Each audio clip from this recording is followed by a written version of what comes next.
इस क्वेश्चन में सबसे पहले RTH and RN which is same ये निकालते हैं, ठीक है। नाउ सो सबसे पहले आपको क्या करना होगा, आपको सोर्सेस को डीएक्टिवेट करना होगा। सो ये करंट सोर्स ओपन हो गया, ठीक है। फिर उसके बाद dependent sources as it is रहेंगे प्लस माइनस 2Vx। फिर उसके बाद ये जो आपका रहेगा that is plus minus Vx, ठीक है। और ये 2 ohms का आपका है और इन दोनों टर्मिनल्स के रेस्पेक्ट में आपको RTH देखना है, ठीक है। नाउ मेरा जो तरीका है वो क्या है कि मैं खुद से एज्यूम कर लूँगा that Vx is equals to, क्योंकि ये 2 ohms है that means Vx is equals to 2 volts मैं एज्यूम कर लूँगा। या आप ऐसे देख लें कि दैट मैं एज्यूम करता हूँ 2 volts का आपने सोर्स लगाया, ठीक है। That means Vx is equals to 2 volts हो गया, that means 2Vx is equals to 4 volts हो गया, ठीक है। नाउ अब ये करंट आपको निकालना है। अब ये करंट निकालने के लिए कुछ भी आप अप्लाई कर सकते हैं बेसिकली, ठीक है। सो ये 0 है, ये +2 पे हुआ और ये +2 है तो ये +6 हुआ और ये +6 है, दैट मीन्स ये करंट कितना हुआ 1 एम्पियर, ठीक है, क्योंकि ये +6 पे है और ये 0 पे है, ठीक है। सो 1 एम्पियर करंट आया। सो इधर कितना करंट है आपका 1 एम्पियर, इधर आपका करंट है 1 एम्पियर, दैट मीन्स ये करंट कितना है 2 एम्पियर, ठीक है। So RTH is equals to 2/2 that means 1 ohms। So RTH यहाँ से इस तरह से भी निकाल सकते हैं एंड आप जो क्या कहते हैं नॉर्मल प्रोसीजर है, आप KCL KVL नोडल या फिर मैश एनालिसिस से भी निकाल सकते हैं। करंट को ट्रैक करो, आंसर निकालो, कुछ भी आप कर सकते हैं, या फिर लीनियरिटी से भी निकाल सकते हैं। सो RTH कितना है आपका 1 ohms। बट ध्यान रखना जब भी नोडल एनालिसिस अप्लाई करते हैं, चूँकि मैं तो जानता हूँ कि किस तरह से अगर मैं ट्रैकिंग ऑफ करंट अप्लाई कर रहा हूँ और गलती से वोल्टेज ट्रैक कर लिया तो किस तरह से बैलेंस क्रिएट करना है मैं जानता हूँ, ठीक है, आप नहीं जानते। सो कभी भी एक दूसरे को मिक्सअप मत करना, ठीक है। अगर करंट को ट्रैक कर रहे हो तो वोल्टेज को भूल जाओ बिल्कुल, ठीक है। वोल्टेज को ट्रैक कर रहे हो यानी कि नोडल एनालिसिस कर रहे हो तो करंट को भूल जाओ बिल्कुल, ठीक है। सो ये चीज़ ध्यान रखना, ठीक है। नाउ RTH एंड RN आपका आ गया। अब उसके बाद मैं सबसे पहले IN निकालता हूँ, ठीक है। नाउ IN मीन्स इन दोनों टर्मिनल्स को शॉर्ट कर दो, the current that would flow is IN, ठीक है।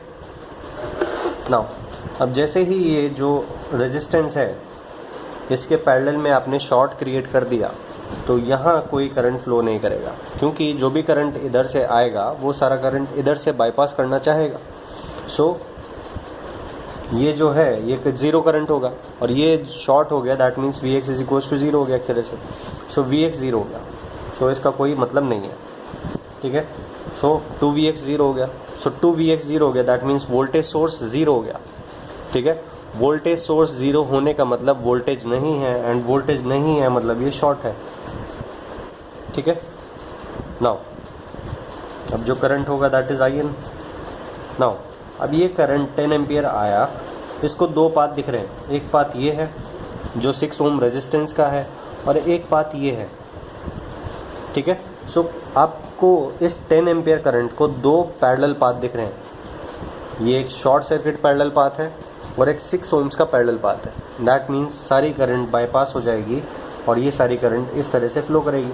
सो IN is equals to 10 amperes, ठीक है। सो IN आपने क्या देखा 10 एम्पियर्स, दैट मीन्स VTH कितना आना चाहिए 10 IN into RTH, that means VTH 10 volts आना चाहिए। सो VTH निकाल के देखते हैं।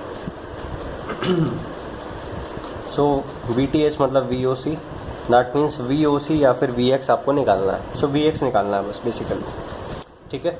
सो ये एम्पियर है, ये करंट सोर्स है। सो मैं करंट ट्रैकिंग से करता हूँ, ठीक है। सो करंट को ट्रैक करते हैं, 10 एम्पियर करंट यहाँ से आया, ठीक है। इधर कितना करंट है नहीं पता, सो एज्यूम कर लें दैट I1 करंट है, ठीक है। या फिर मैं बेटर है कि इधर करंट एज्यूम करता हूँ I1 एंड यहाँ 10 आया, 10 में से I1 चला गया तो इधर 10 - I1 होगा, ठीक है। सो करंट को आपने ट्रैक कर लिया, यहाँ जो करंट होगा that is I1। So the only variable that is I1 जो आपने खुद से एज्यूम करा है और एक वेरिएबल खुद से था क्वेश्चन में, that is Vx। So I1 and Vx में क्या रिलेशन है, जहाँ Vx प्रेजेंट है वहाँ से रिलेशन आएगा। So I1 is equals to Vx divided by 2 with a plus sign, क्योंकि पैसिव साइन कन्वेंशन के अकॉर्डिंग प्लस साइन आएगा, ठीक है। So first relation is this. Now second relation क्या है, आपने करंट को ट्रैक किया है तो करंट्स को भूल जाओ। अब उसके बाद आपने KVL अप्लाई करना है। सो KVL अप्लाई करते हैं तो ये प्लस ये माइनस एंड ये प्लस ये माइनस, ठीक है। नाउ जब KVL अप्लाई कर रहे हो तो वोल्टेज के टर्म्स में ना ही लिखो तो बेटर है, ठीक है। Now KVL means rise is equals two drops, ठीक है। नाउ -2 प्लस राइज हुआ, that means voltage into current, sorry current into resistance 6 into 10 minus I1। फिर उसके बाद इस डायरेक्शन में आप गए तो प्लस टू माइनस क्या हुआ, ड्रॉप हुआ। कितना ड्रॉप हुआ, 2Vx का, ठीक है। And Vx is equals to 2 times I1, ठीक है। फिर उसके बाद ये +2 माइनस ड्रॉप हुआ, कितना ड्रॉप हुआ, 2 इंटू I1 का ड्रॉप हुआ, ठीक है। सो यहाँ से आप देखेंगे तो ये कितना हुआ, 4 + 2 6, सो 6 I1, ठीक है। यहाँ से कितना आएगा, 60 माइनस 6 I1, ठीक है। तो इधर कितना हो जाएगा, 12, सो हो जाएगा 12 I1, that means I1 is equals to 5 amperes, ठीक है। सो इधर कितना करंट है, 5 एम्पियर्स, दैट मीन्स ये जो Vx है कितना हो जाएगा,